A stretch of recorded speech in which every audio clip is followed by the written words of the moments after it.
بسم اللہ الرحمن الرحیم۔ آج کا جو ٹاپک ہے وہ ہے آزادی انہیں بھی چاہیے۔ جانوروں سے مجھے بے انتہا محبت ہے۔ اس بات کا اندازہ آپ اس بات سے لگا سکتے ہیں کہ میرے پاس بلبل، کوئل، مینا، طوطا اور بہت سے پرندے ہیں۔ امی ابو مجھے ہمیشہ سمجھاتے ہیں کہ بیٹا پرندوں کو قید میں نہ رکھو کیونکہ یہ آزاد فضا کے باسی ہیں، انہیں قید میں رکھنے سے تمہیں گناہ ہوگا۔ مگر ابو میں تو ان کا بہت خیال رکھتی ہوں، ان کو ہر طرح کے پھل کھلاتی ہوں۔ سردیوں میں ان کی حفاظت کے لیے میں نے ان کے پنجرے میں بلب بھی لگا رکھے ہیں۔ انہیں تو خوش ہونا چاہیے، بھلا جنگل میں کوئی ان کا اتنا خیال رکھتا ہے۔ ابو میری بات سن کر ہمیشہ کی طرح مسکرا دیتے۔ شاید وہ سمجھتے تھے کہ میں نادان ہوں جب بھی ایسی باتیں کرتی ہوں، حالانکہ ابو کو کیا پتا کہ میں ان پرندوں سے کتنا پیار کرتی ہوں، مگر ان کو آزاد کر دوں یہ میرے لیے بہت مشکل تھا۔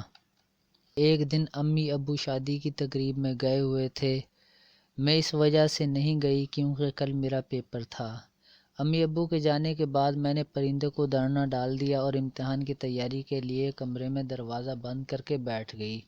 تھوڑی دیر میں مجھے پیاس محسوس ہوئی، میں نے دروازہ کھول کے پانی پینے کے لیے جانا چاہا، مگر یہ کیا، دروازہ تو لاک ہو چکا تھا، مگر کیسے؟ شاید میں نے دروازے کو جھٹکے سے تیزی سے بند کیا تھا، مگر اب کیا کروں؟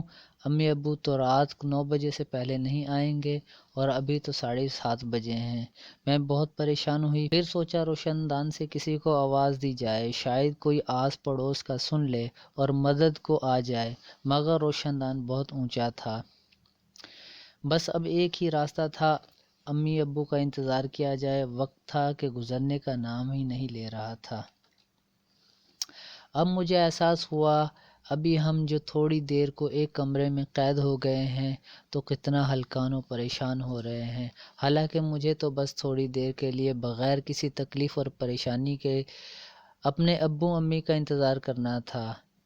اس کے علاوہ کوئی مسئلہ نہ تھا، اور یہ پرندے جن کو ہم نے کب سے قید کر رکھا ہے، ان کا بھی تو دل چاہتا ہوگا کہ یہ آزاد ہو جائیں، جس طرح کہ اس وقت ہمارا دل تڑپ رہا ہے کہ کسی نہ کسی طرح اس کمرے کی قید سے آزاد ہو جائیں۔ ان پرندوں کا بھی دل چاہتا ہوگا کہ وہ اپنے ہم جولیوں میں رہیں، آزاد فضا میں خوشی سے اڑ سکیں۔ بس اس واقعے نے ہماری سوچ بدل دی۔ اتنے میں گاڑی کا ہارن سنائی دیا، ابو آئے تو ہم اس قید سے آزاد ہوئے، اور ہم نے ابو کو بتایا کل ہم ان تمام پرندوں کو آزاد کر دیں گے۔ امی نے کہا ابھی کیوں نہیں؟ ہم نے کہا امی جان ابھی بہت رات ہو گئی ہے، میں نے ان کو ابھی چھوڑ دیا تو ان کو اپنی منزل ڈھونڈنے میں دشواری ہوگی۔ صبح کے وقت ان کو اچھی طرح دانا پانی ڈال کر اور جی بھر کے دیکھ کر میں ان کو رخصت کر دوں گی۔